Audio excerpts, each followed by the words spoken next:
Hi friends, welcome back to our channel. ఈరోజు నేను చూపించబోయేదండి వంకాయ వెల్లుల్లి కారం. ఫ్రెండ్స్, టేస్ట్ చాలా బాగుంటుంది. ఆల్రెడీ మన ఛానల్లో గుత్తి వంకాయ కర్రీ ఎలా వండాలో నేనైతే ఆల్రెడీ పోస్ట్ చేశాను, ఒకసారి మీరు విజిట్ చేయండి.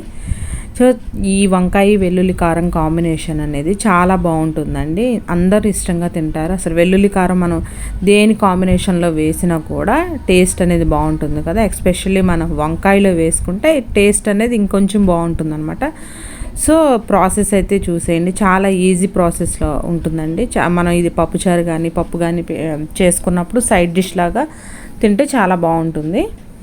ఎవరైతే నా ఛానల్ని ఫస్ట్ టైం చూస్తున్నారో ఒకసారి సబ్స్క్రైబ్ అయితే చేసేయండి ఫ్రెండ్స్. అలాగే పక్కనే ఉన్నటువంటి బెల్ ఐకాన్ని క్లిక్ చేస్తే దానిలో ఉండే ఆల్ ఆప్షన్ క్లిక్ చేయడం వల్ల నేను పెట్టే కొత్త వీడియోస్ అన్నీ మీ ఫోన్కి వస్తూ ఉంటాయి ఫ్రెండ్స్. చూడండి, నేను ఒక 1/2 kg వరకు వంకాయలు తీసుకున్నాను. యాక్చువల్గా ఇవి మా చెట్టుకి కాసినటువంటి వంకాయలు అండి. మన ఇంట్లో వంకాయలు మన చెట్లకు కాసినవి అయితే ఇంకొంచెం త్వరగా మగ్గిపోతాయి కదా, అసలు మందులు ఏం వేయనివి. సో ముందు మనం వాటర్లో కొంచెం సాల్ట్ అనేది యాడ్ చేసుకొని మనం తీసుకున్నటువంటి వంకాయలని ఈ విధంగా 4 sides కట్ చేసుకొని సాల్ట్ వాటర్లో అనేది యాడ్ చేసుకోండి. సో ఇప్పుడు ఒక ప్యాన్ పెట్టుకొని ఫ్రై ప్యాన్ కొంచెం ఆయిల్ అనేది యాడ్ చేసుకోండి. ఒక 50 grams ఆయిలేనండి, అంతకన్నా ఎక్కువ యాడ్ చేయట్లేదు. ఓన్లీ ఒక 50 grams ఆయిల్ అయితే సరిపోతుంది అనమాట. ఆయిల్ హీట్ అయిన తర్వాత మనము కొంచెం జీలకర్ర అలాగే కొంచెం ఆవాలన్నమాట. ఇంకా అంతకన్నా ఎక్కువ తాలింపులు కూడా అవసరం లేదు.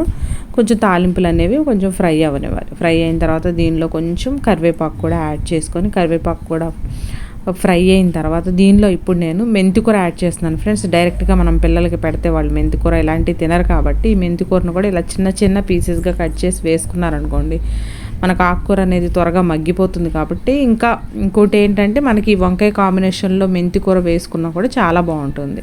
జస్ట్ ఏ కూరలో అయినా కూడా మీరు ఆకుకూర యాడ్ చేయాలనుకున్నప్పుడు ఇట్లా తాలింపులు యాడ్ చేసేసుకున్నారనుకోండి, త్వరగా మగ్గిపోతుంది అనమాట. చూసారా, ఈ విధంగా మగ్గిపోయిన తర్వాత ఒక రెడ్ చిల్లీను అలాగే నేను కొంచెం ఆనియన్ కూడా యాడ్ చేశాను. ఆనియన్ కూడా యాడ్ చేసి ఇవి కూడా కొంచెం పచ్చివాసన పోయే వరకు ఫ్రై చేసుకోండి. సో ఆనియన్ మనకి కొంచెం త్వరగా కుక్ అవ్వాలన్నప్పుడు కొంచెం సాల్ట్ అలాగే కొంచెం పసుపు అనేది యాడ్ చేసేసుకొని ఆనియన్ అనేది కొంచెం మనకి పింక్ కలర్ వస్తే సరిపోతుంది. ఎక్కువ రెడ్డిష్ కలర్ ఏమో రావసరం లేదు, కొంచెం పింక్ కలర్ వస్తే సరిపోతుంది అనమాట. ఒకసారి తిప్పేసేసుకొని మనం ముందుగా మనం కట్ చేసి పక్కన పెట్టుకున్నాం కదండి వంకాయలు కూడా యాడ్ చేసేసుకుంటే మంచిగా కుక్ అయిపోతాయి ఫ్రెండ్స్. ఎక్కువ మనకి ఆయిల్ కూడా ఎక్కువ పట్టదండి దీనికి. మనం బయట తీసుకున్నటువంటి వంకాయలు అయితే ఆయిల్ అనేది ఎక్కువ కావాలి. ఇది మన ఇంట్లో పండించిన వంకాయలు కాబట్టి చూసారా, వితిన్ ఒక 5 to 6 minutesలోనే వంకాయలు అనేవి మంచిగా కుక్ అయిపోతాయి అన్నమాట. చూసారా, ఒక్కసారి అలా పెట్టేసి ఉంచారనుకోండి వితిన్ 5 to 6 minutesలో మగ్గిపోతాయి. సో చూడండి, ఈ విధంగా టర్న్ చేసుకుంటూ ఉంటే మనకి ఆ వంకాయ షేప్ అనేది మారకుండా వంకాయ అనేది గుత్తి వంకాయలాగా అలా ఉంటుందన్నమాట. మనకి ఏ వైపు అయితే కాలలేదో ఆ వైపు ఒకసారి ఇలా మనం గరిటతో యూజ్ చేసుకొని తిప్పుకున్నాం అనుకోండి మగ్గుతాయి. సో ఈ వంకాయలు మగ్గేలోపు మనం ఒక చిన్న రోల్ తీసుకొని మనం వెల్లుల్లి కారం అంటున్నాం కాబట్టి వెల్లుల్లి అలాగే కొంచెం సాల్ట్ అనేది యాడ్ చేసుకొని దీనిలో పచ్చికారం ఫ్రెండ్స్, పచ్చికారం యూజ్ చేసుకుంటే ఫ్లేవర్ అనేది బాగుంటుంది. సో పచ్చికారం మీ ఇంట్లో అవైలబుల్గా లేకపోతే నార్మల్గా మీరు ఇంట్లో వాడే రెడ్ చిల్లీ పౌడరే యాడ్ చేయండి. దీనిలో నేను జీలకర్ర కూడా యాడ్ చేశానండి, అది స్కిప్ అయింది.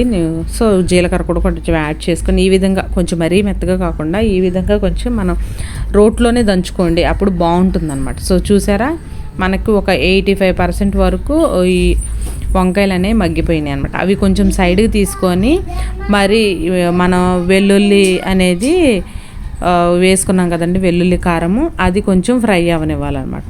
మరీ ఎక్కువసేపు అవసరం లేదండి, ఒక 2 to 3 minutes అట్లా ఉంటే సరిపోతుంది. మనకు వెల్లుల్లి కారం అంత ఫ్రై అవ్వాల్సిన పని లేదు. మరీ ఎక్కువ ఫ్రై అవ్వనిచ్చాం అనుకోండి అది మాడిపోతుంది, దాని ఫ్లేవర్ అనేది పోతుంది అనమాట.